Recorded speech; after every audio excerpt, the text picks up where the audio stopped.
अस्सलाम वालेकुम नाजरीन। पिछली किस्त में आपने देखा कि अर्तुगरुल ओगेदाई खान के सामने खड़ा था। इस किस्त के आगाज़ में ओगेदाई कहता है, मेरे अल्फाज याद रखना अर्तुगरुल साहब। चंगेज़ खान का कहना था कि जानवर को खाने से पहले उसकी टांगें बांध लेनी चाहिए, उसका पेट काट कर फाड़ देना चाहिए और फिर उसका दिल खींच कर उसे मार देना चाहिए। सल्जूक रियासत एक जानवर है जो टांगों से बंधा हुआ है और मेरे जाल में फंस चुका है। मैंने उसका पेट काट कर अपनी मर्जी के टैक्स मंजूर करवा लिए हैं। अब मैं अपनी तलवार के साथ तुम्हारे इलाके में आऊँगा और सुल्तान गियासुद्दीन का दिल अपने हाथों से खींच लूँगा, लेकिन तुम्हारे फैसले से सुल्तान गियासुद्दीन हार जाएगा और तुम जीत जाओगे। फिर ओगेदाई कहता है, अर्तुगरुल साहब, अब मैं अपने पाक खेमे में आपको कहता हूँ कि आप मेरी अतात कर लो।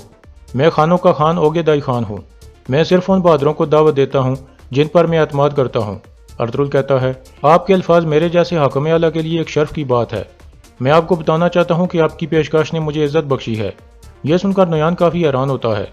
फिर अर्तुगरुल कहता है, मैं दुनिया के सबसे बड़े खान की अतात कबूल करता हूँ। यह सुनकर ओगेदाई मुस्कुराने लगता है, जबकि नोयान हैरान परेशान हो जाता है। फिर अर्तुगरुल कहता है, मैं सल्जूक रियासत का हाकिम आला हूँ। बहुत से तुर्क कबीले मेरी अतात में हैं। मैं जानना चाहता हूँ कि आपने ये पेशकश मुझे क्यों की। ओगेदाई कहता है, तुम्हारे सुल्तान के साथ इस तरह की बात करना वक्त का ज़िया था। आप जानते हो कि मुझे कोई भी ताकत रोक नहीं सकती। अर्तुगरुल पूछता है, आलम इस्लाम के बारे में आपका क्या ख्याल है। ओगेदाई कहता है, आलम इस्लाम मेरे लिए कोई खतरा नहीं है। जब तक इस्लामी रियासतों के सुल्तान मेरे ताबे हैं और मुझे टैक्स अदा करते रहेंगे, तब तक वो आज़ादी से अपनी मजहबी तालीमात सर अंजाम दे सकते हैं। मैं जानता हूँ कि आपका ईमान कितना मजबूत है।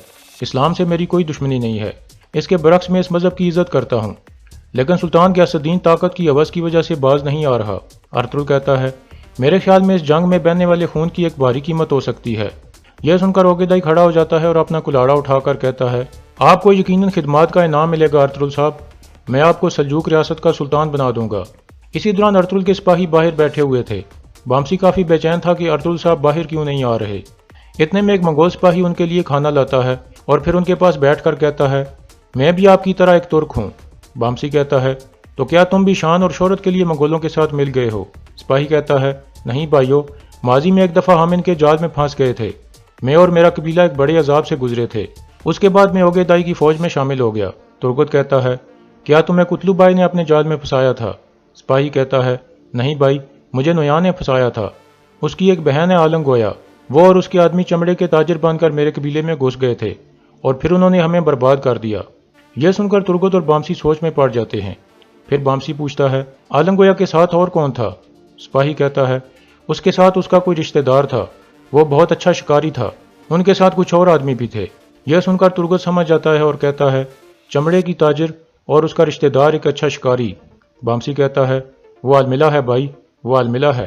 अंदर ओगेदाई अर्तुगरुल से पूछता है, क्या आपने मुझसे डर कर मेरी इताअत करने का फैसला किया है या फिर हकीकत को जान चुके हो। अर्तुगरुल कहता है, मैं पहले से जानता था कि आप मुझे ये पेशकश करेंगे।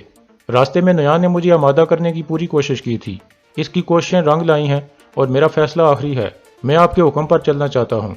मैं इस काम की शुरुआत अमन मायदे को फौरन सुल्तान की तरफ भिजवाकर करना चाहता हूँ, ताकि सुल्तान की नज़र में मेरा एतबार और भी बढ़ जाए। ओगेदाई कहता है, सही सोचा आपने। इतने में नोयान कहता है, मेरे खान, अगर आप इजाज़त दें तो मैं आपको कुछ बताना चाहता हूँ। ओगेदाई इजाज़त दे देता है। फिर नोयान अर्तुगरुल से पूछता है, ओगल सरदारों के बारे में क्या ख्याल है। अगर तुम उनको आमादा ना कर सके तो फिर क्या होगा अर्तुगरुल। अर्तुगरुल कहता है, तो फिर खानों के खान ओगेदाई खान के लिए खून बहाया जाएगा। मेरी सिर्फ एक ही ख्वाहिश है कि मुसलमानों और गैर मुस्लिमों को कोई नुकसान ना पहुंचे। ओगेदाई कहता है, आप यकीन रखो अर्तुगरुल साहब, अगर वो मेरी इताअत करें और टैक्स अदा करते रहें तो वो महफूज रहेंगे। बाहर बामसी और तुर्गत बहुत परेशान थे और बेचैन थे, क्योंकि उन्हें अलमिला की असलियत का पता चल गया था। फिर तुर्गत कहता है, मैं परेशान हूँ कि कबीले में क्या हो रहा होगा। अगर उस औरत ने कुछ बुरा कर दिया तो फिर क्या होगा।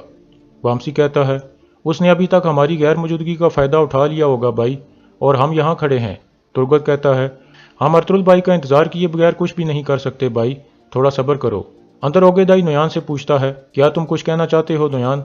आखिर तुम और अर्तुगरुल मिलकर सल्जूक रियासत, निकाया और कुंस्तांतिनिया को फतह करने वाले हो। नोयान कहता है, जी हाँ मेरे खान, हमें इसके अल्फाज पर यकीन करने के लिए मज़ीद तसल्ली की ज़रूरत है। ओगेदाई कहता है, तुमने कहा था कि अर्तुगरुल साहब अपने वादे पर कायम रहते हैं। नोयान कहता है, ऐसा ही है, लेकिन ये अपनी ज़रूरत के मुताबिक सच को घुमाने में और फिर उसे तलवार बनाकर दुश्मन के दिल में घोंपने में भी बहुत माहिर है। इसी वजह से ये अपना एक बच्चा हमारे पास रखवाएगा।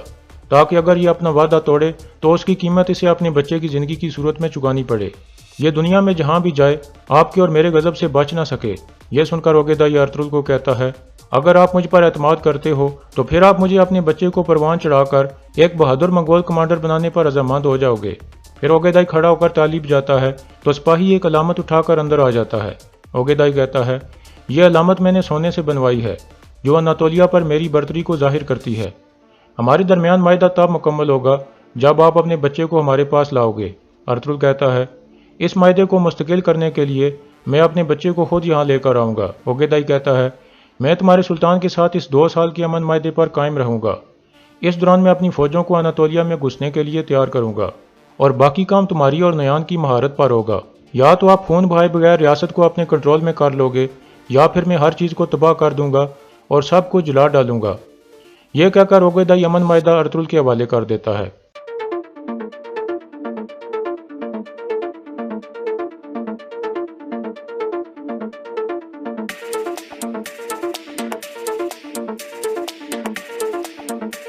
اس کے بعد عالم گویا کے چمڑے کے کارخانے کا منظر سامنے آتا ہے۔ ایک آدمی آ کر عالم گویا کو بتاتا ہے کہ گنلپ نے ہمارے آدمیوں کو قلعے میں یرغمال بنا لیا ہے۔ عالم گویا کہتی ہے، گنلپ کافی ذہین ہے، وہ جان گیا ہوگا کہ وہ سلجوق سپاہی نہیں بلکہ منگول جاسوس ہیں۔ اب وہ ان کا پیچھا کر کے اصل مقام پر پہنچنے کی کوشش کرے گا، لیکن ہمارے آدمی کسی اور طرف جائیں گے۔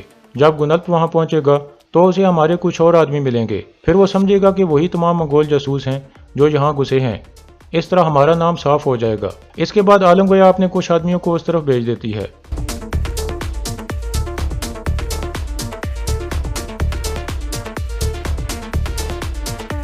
دوسری طرف اوگیدائی کہتا ہے، میں شکار کے تہوار میں شامل ہو کر اپنی فتح مناؤں گا، مجھے تم دونوں پر اعتماد ہے۔ اس امن معاہدے کو آپ کے سپاہی سلطان تک پہنچا دیں گے۔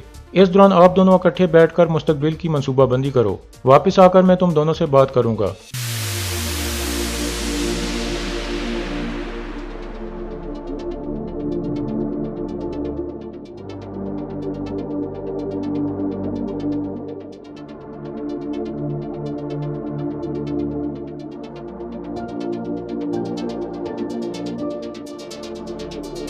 باہر کچھ آدمیوں کو بندھا ہوا دیکھ کر ارطغرل پوچھتا ہے، ان کا کیا جرم ہے نویان؟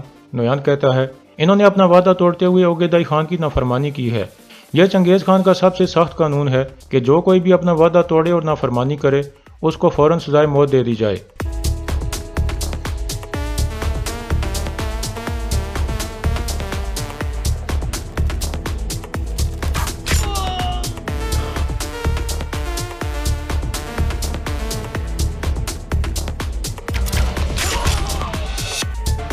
اس طرح ان چاروں آدمیوں کو مار دیا جاتا ہے۔ پھر نویان کہتا ہے، تم نے ہمیشہ مجھے حیران کیا ہے ارطغرل، تم اس ریاست کو بیچ رہے ہو جس کے لیے ساری زندگی تم نے جنگیں لڑیں اور اب سلطان بننے کے لیے اسے دھوکہ دے رہے ہو۔ ارطغرل کوئی جواب نہیں دیتا اور چل کر اپنے ساتھیوں کے پاس آ جاتا ہے۔ پھر وہ ترگت کو کہتا ہے، اوگیدائی خان نے امن معاہدے پر مہر لگا دی ہے، معاہدے کا کاغذ اس تھیلے میں ہے، فوراً اپنے سپاہی لے کر جاؤ اور اسے کونیا میں سلطان تک پہنچاؤ۔ بامسی پوچھتا ہے، کیا آپ ہمارے ساتھ نہیں آئیں گے سردار؟ ارطغرل کہتا ہے، امن معاہدے کی خوشی میں ادھر ہی ٹھہروں گا، ہم کچھ بات چیت کریں گے اور پھر میں بھی قبیلے آ جاؤں گا، آپ لوگ فوراً روانہ ہو جاؤ۔ ترگت کہتا ہے، جیسے آپ کا حکم سردار۔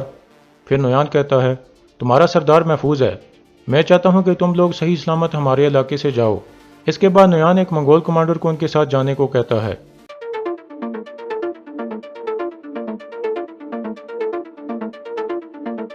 ان کے جانے کے بعد نویان کچھ سپاہیوں کو کہتا ہے، ارطغرل صاحب کو ان کے خیمے تک پہنچا دو، شام کو ہم اہم معاملات کے بارے میں بات چیت کریں گے۔ پھر ارطغرل ان سپاہیوں کے ساتھ چل پڑتا ہے۔ اسی دوران گھوڑوں کے پاس جا کر بامسی کہتا ہے، ہم نے بھائی کو الملا کے بارے میں بتایا ہی نہیں، ہم کیسے ان کو بتائیں گے؟ ترگت کہتا ہے، میں تمہیں راستے میں بتاتا ہوں، تھوڑا صبر کرو۔ اس کے بعد وہ وہاں سے روانہ ہو جاتے ہیں۔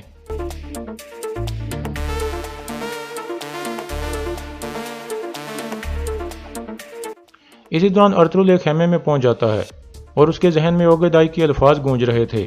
ارطغرل کافی پریشان ہو جاتا ہے اور کہتا ہے، میرے اللہ، میں ایک اندھے کنویں میں گر گیا ہوں، حضرت یوسف علیہ السلام کی طرح مجھے بھی اس کنویں سے نکال کر بچا لے میرے اللہ۔